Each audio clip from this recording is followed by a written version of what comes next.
Nadila Wahyuni. Dan saya Reza Estianda. Nah, di hari ini kita akan membahas mengenai kultur sel-sel atau tanam paksa pada kebijakan Belanda. Nah, sebelumnya kami berdua kedatangan bintang tamu nih. Ada Mbak Rindi dan Mas Rahman. Hai dulu. Hai. Sebelumnya Mbak Rindi dan Mas Rahman ini merupakan mahasiswa pendidikan sejarah ya? Iya, betul. Oke. Menurut Mbak Rindiani, bagaimana sih kebijakan tanam paksa ini mempengaruhi perekonomian masyarakat Indonesia, terutama pribumi pada masa itu? Baik, seperti yang kita tahu ya, sistem tanam paksa ini diberlakukan oleh Van der Bos pada tahun 1830 dan memiliki dampak yang beragam bagi masyarakat pribumi. Di antaranya dampak negatif dan ada dampak positifnya. Dampak negatif dari diberlakukan kebijakan tanam paksa di Indonesia ini adalah masyarakat pribumi menderita kelaparan dan kemiskinan, Mbak. Jadi karena peralihan lahan pertanian yang dari produksi pangan ke komoditas ekspor seperti itu. Nah, ada dampak positifnya yaitu ekonomi pangan semakin mantap dan para petani diperkenalkan dengan sistem pertanian yang lebih modern saat ini, Mbak ya. Jadi itu dampak positifnya. Itu untuk membuka lahan ekonomi pertanian bagi mereka di situ. Jadi itu ada yang memberikan dampak positif dari kebijakan tersebut dan juga ada dampak negatif. Betul.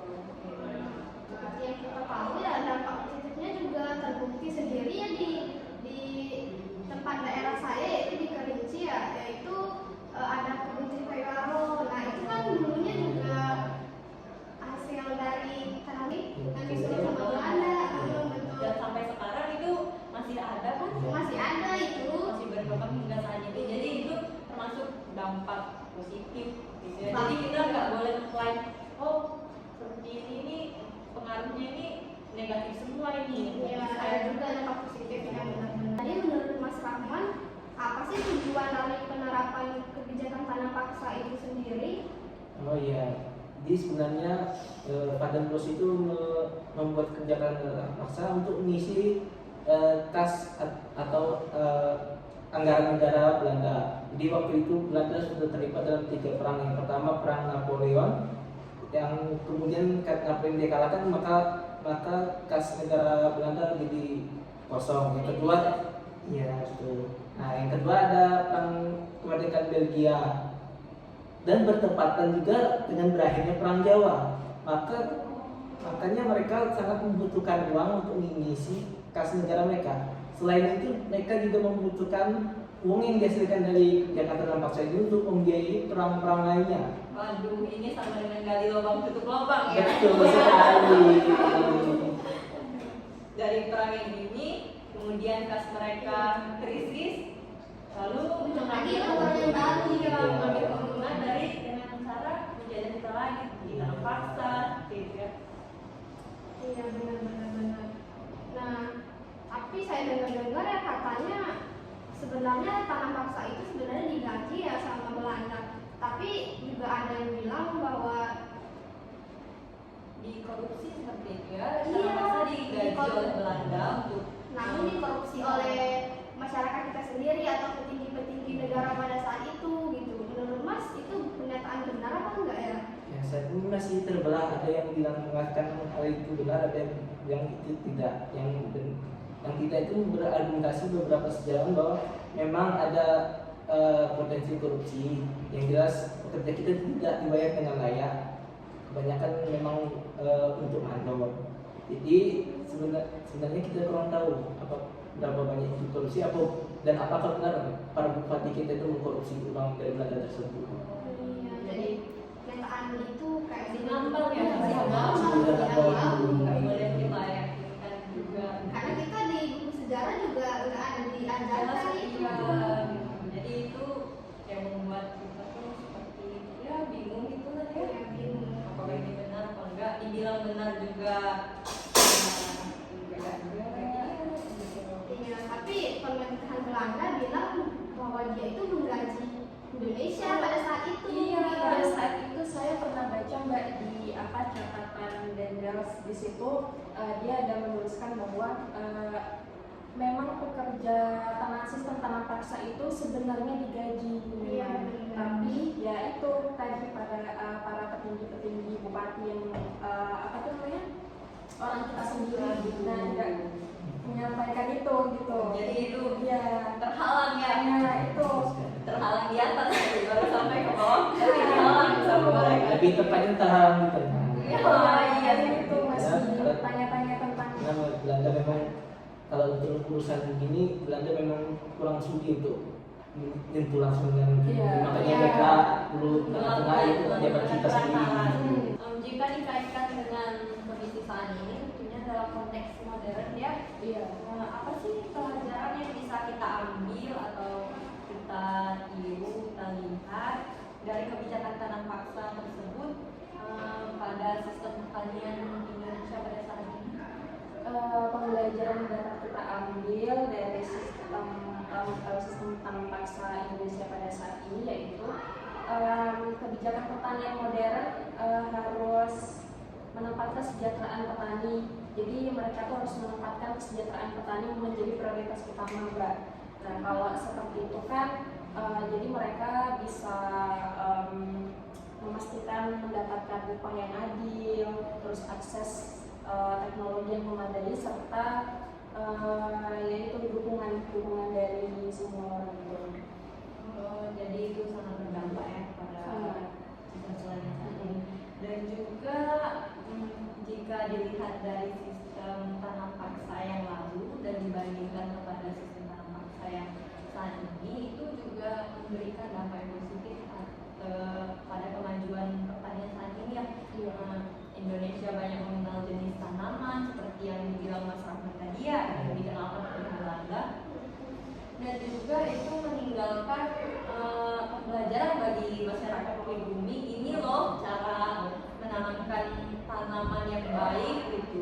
Tapi nggak semua tanaman yang ditanam di Indonesia ini bisa kita olah sendiri gitu, dan juga harus kita ekspor terlebih dahulu.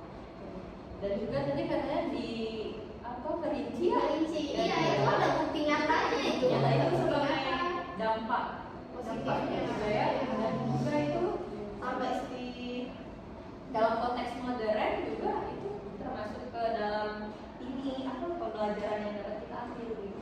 Cara menanam Iya, teh, kalau menanam seperti teh itu. kalau kalian pernah ke Kerinci itu tuh ya, bagus sekali itu, sangat luas gitu saya. Iya.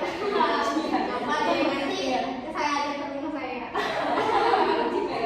Jangan lupa itu peninggalan Belanda. Itu tinggal Belanda itu, bahkan sekarang sudah mendunia itu. Jika Sudah diekspor ke luar negeri. Iya, jadi kerinci bukan cuma mengenalkan, kalau kerinci jangan cuma melihat kebun teh, tapi lihat dulu sejarahnya ini. Iya, gitu. Ini peninggalan Belanda loh. Gitu. Iya. Jadi di kerinci saat itu juga berlaku tanam paksa ya? Berlaku dong, kan semua Indonesia dijajah saat itu ya. Karena di kerinci nggak kena ya. Karena di Kerinci, karena kan di Kerinci tanahnya subur-subur ya, dengan bendungan itu. Nah makanya Belanda menyuruh orang-orang terdahulu itu untuk menanam teh di situ. Iya. Itulah ada pepatah yang menyebutkan apa itu ya?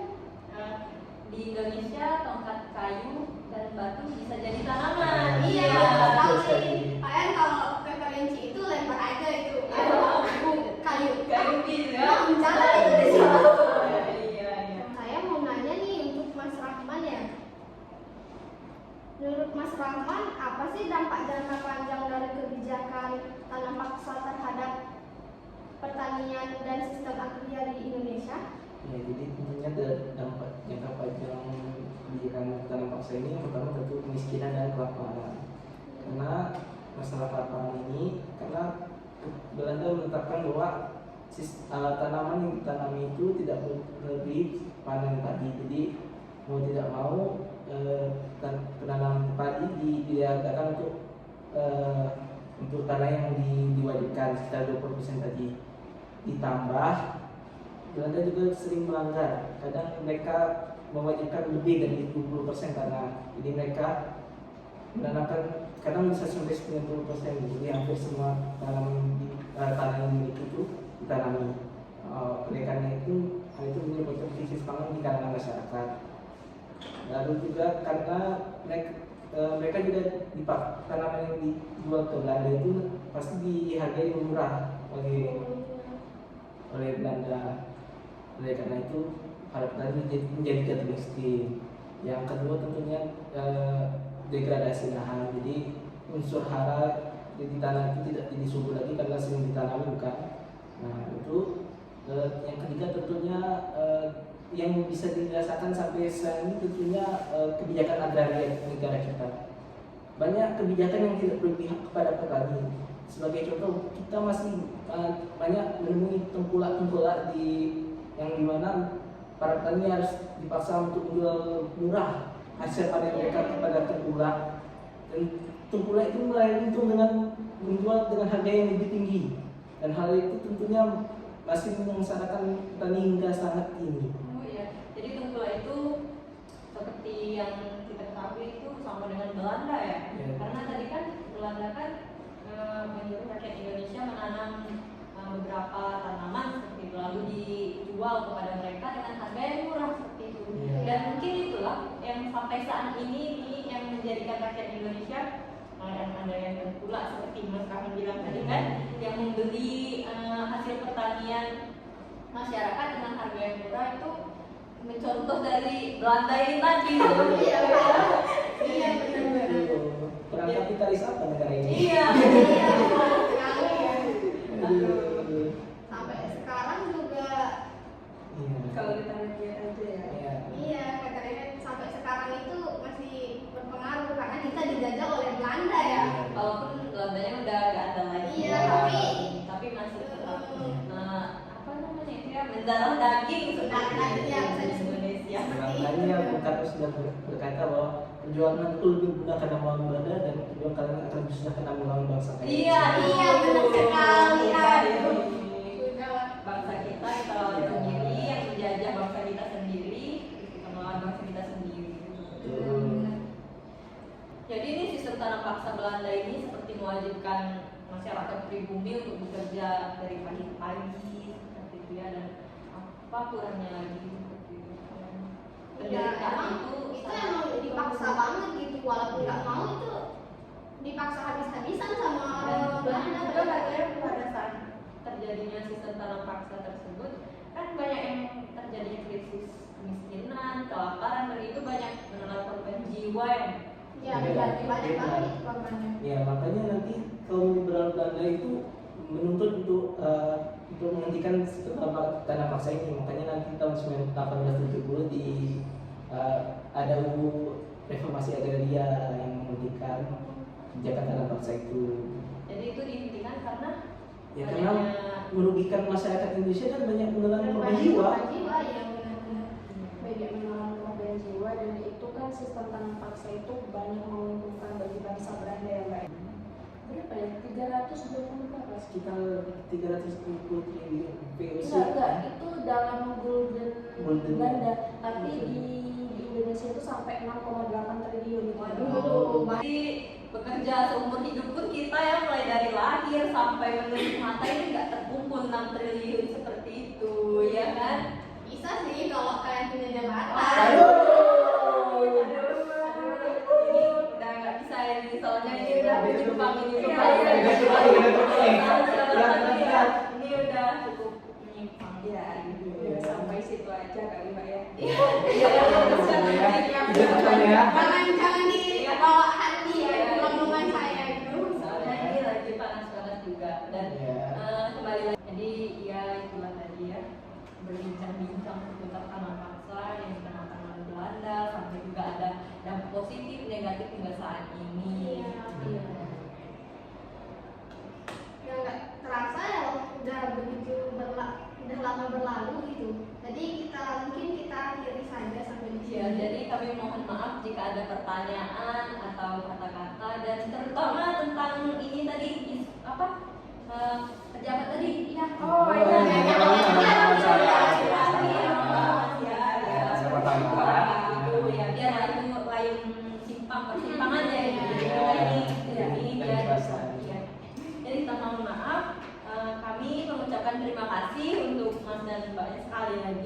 untuk menyempatkan waktu untuk berbagi ilmu seperti itu dan berbagi pengetahuan kepada kami dan semua yang menonton. Dan semua yang menontonnya benar sekali. Ya, kami juga terima kasih kembali Mbak sudah diundang di podcast ini. Sekian dari podcast hari ini. Kami Podak Podcast Dadakan mengucapkan terima kasih karena sudah menonton. Dadah.